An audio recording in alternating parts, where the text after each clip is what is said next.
Hello, hello, hello. You know I always start out my videos saying hello.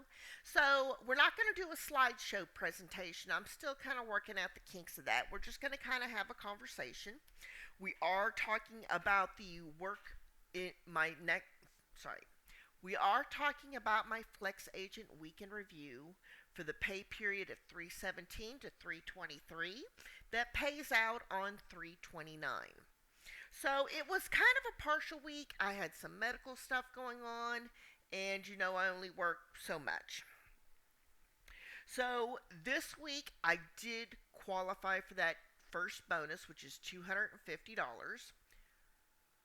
I should see that on the 329 paycheck. For people who are asking, Becky, did you get paid?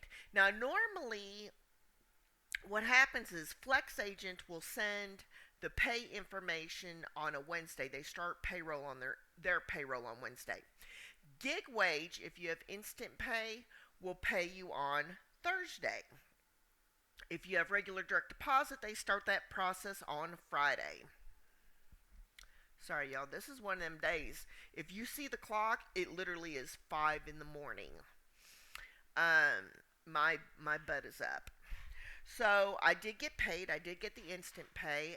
It went. They sent an email. It's on its way. 2 minutes later, my bank notified me the deposit was processed. So I was very happy with that. So let's talk a little bit about call types. What kind of calls did I take this week? The biggest thing, there were two things that happened that were kind of difficult. The first thing is I ran into a lot of system issues. So I'd take a call, system crash, take a call, system crash, take a call, system crash. There's a lot of updates, and we're going to get to some of that, what some of that update is. Another thing was taking overflow from other departments, and they're like, well, I don't have my passcode. Oh, I don't have my account PIN. Well, in our system, we cannot go past the initial pages without that passcode. Can't troubleshoot, can't do nothing, can't give information, can't look at it. So no PIN, no pass is what I say. So there was a ton of unvalidated calls, and we don't get paid for those.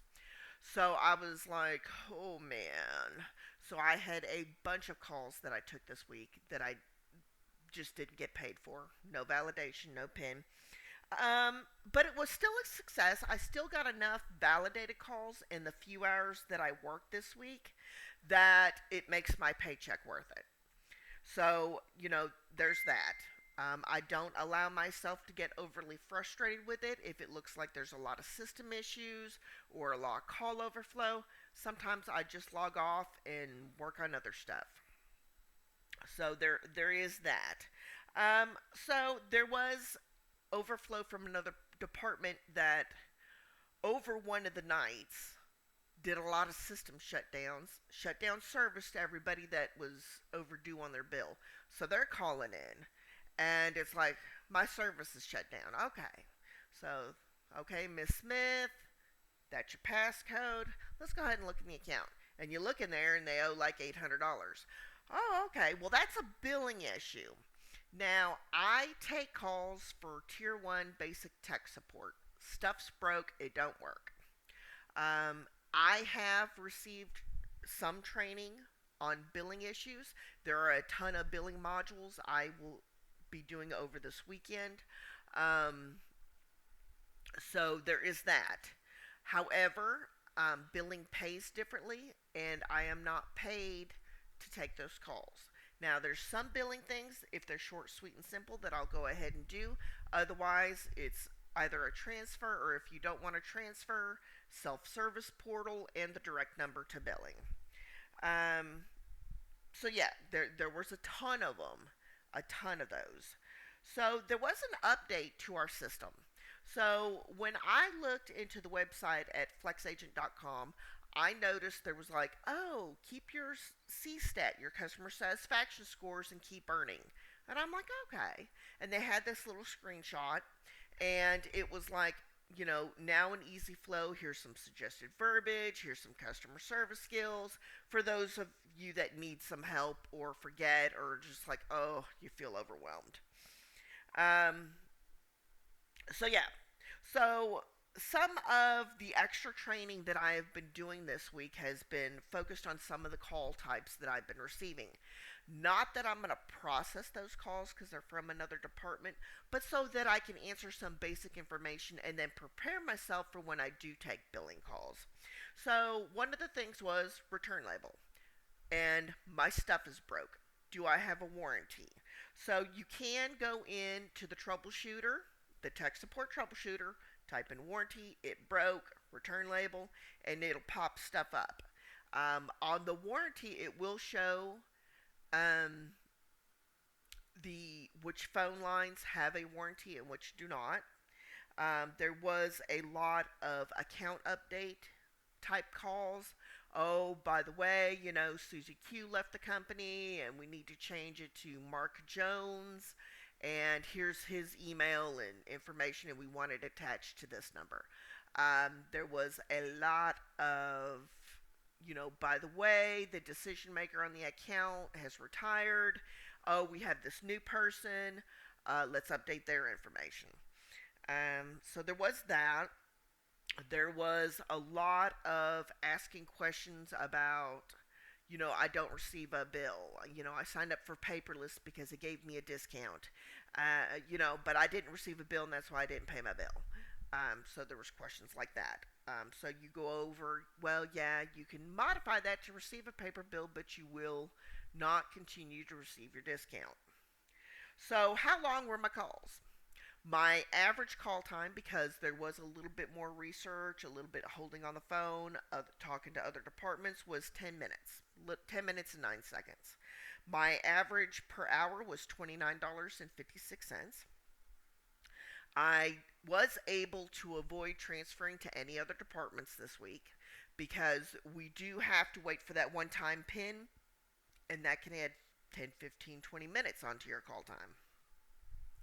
I did handle it in a first call resolution kind of way, or told them about the self help portal, the device help app, the direct number. For any warranty, you can file that online, so we can go through the process there. As far as self service, I can teach you where to go, how to access it, what you need. There were no repeat calls in the 72 hours as of the making of this video. So again, first call resolution. Sometimes you can't help people calling back, but you just got to do your best. When you're troubleshooting an issue, say Mark Jones calls in and he's like, oh man, this phone, it's powering off. It just won't stay on. The battery. And you're going into troubleshooting, it'll pop a message, oh, in the last 2 days, Mark Jones called in about this. Are we doing this again? So you'll know that that's a repeat call for the other rep. So am I satisfied? Well, yeah. Yeah, I'm pretty satisfied with the work. I see where there's extra training that I'm going to have to go into the Flex Easy and the Flex training link and do, just for information's sake. So yeah, both for tech and billing, I kind of want to expand my little repertoire there.